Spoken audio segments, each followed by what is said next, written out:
जि मोजां फुलिखादोंना नाय उनथिंबो नाय लोगोफोर जि स्पन्जी रेसिपि नांगौबा लोगोफोर कमेन्ट बक्सआव लिरनानै हर नाय लोगोफोर उनथिंबो सिगांथिंबो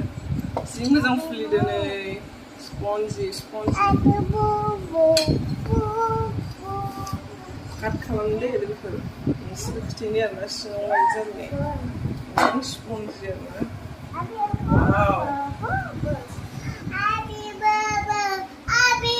वाव लोगोफोर नै टेक्सचारा नायदो नै लोगोफोर फ्लाफि नुबाय माइदि जादों लोगोफोर केकआ रेसिपि नांगौबा लोगोफोर कमेन्ट बक्सआव थाब लिरनानै हर नै इमान सफ्ट कुकारावनो बानायदो आरोना जेबो अभेन नाङा बाबोल जाजोबनायखौ सिङाव नुदों ना लोगोफोर कमेन्ट बक्सआव लिरनानै हर